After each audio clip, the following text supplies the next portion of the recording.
Assalamualaikum warahmatullahi wabarakatuh. Selamat pagi anak-anak. Hari ini kita berjumpa kembali untuk belajar mengenai proses penyaluran energi listrik. Tema 4, subtema 1, muatan IPA. Anak-anak, tahukah kamu bagaimana listrik bisa sampai ke rumahmu? Sehingga kalian bisa menikmati televisi, bisa menikmati sejuknya kipas angin ketika belajar di kelas. Semua itu karena adanya pembangkit listrik, karena mengubah energi gerak menjadi energi listrik, sehingga dapat kita manfaatkan dalam memenuhi kebutuhan kita sehari-hari. Listrik tersebut disalurkan melalui jaringan kabel dengan tegangan yang sesuai. Penyaluran energi listrik tersebut meliputi transmisi listrik dan juga proses distribusi listrik. Transmisi listrik merupakan proses penyaluran energi listrik dari pembangkit ke gardu induk. Sedangkan distribusi listrik merupakan proses penyaluran energi listrik dari gardu induk ke konsumen. Perhatikan proses penyaluran energi listrik. Pertama-tama, energi listrik dihasilkan oleh pembangkit listrik yang mempunyai tegangan 6 sampai 24 kV. Dan tegangan ini tentunya tidak mungkin dapat digunakan untuk banyak keperluan.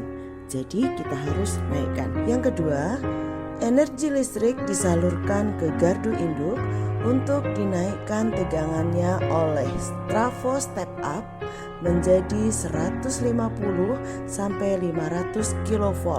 Tujuan menaikkan tegangan tersebut adalah untuk mengurangi rugi daya akibat panjangnya perjalanan hingga puluhan kilometer yang dilakukan oleh sutet.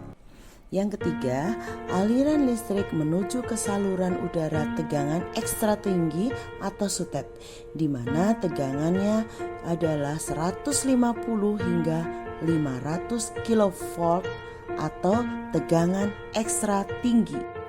Konsumen pertama dari tegangan tinggi tersebut adalah industri atau perusahaan-perusahaan besar, karena mereka memiliki sistem pengolahan listrik sendiri yang dapat menaikkan atau menurunkan tegangannya sesuai dengan kebutuhan masing-masing. Keempat, aliran listrik dari sutet menuju ke gardu induk. Tegangan di gardu induk ini diturunkan oleh trafo step down dengan tegangan menjadi 20 kV atau biasa kita kenal dengan tegangan menengah.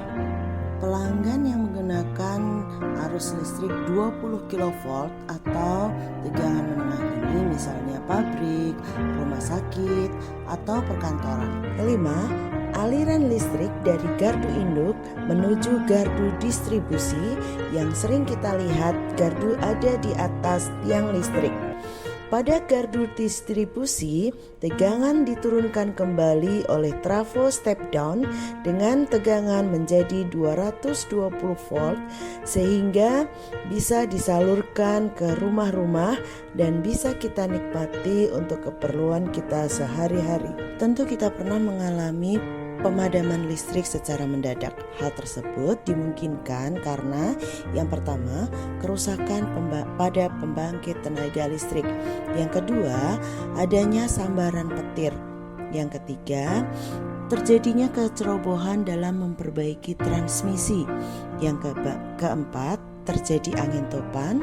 Yang kelima, terjadi pohon tumbang.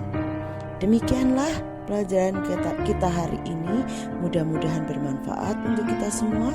Terima kasih. Wassalamualaikum warahmatullahi wabarakatuh.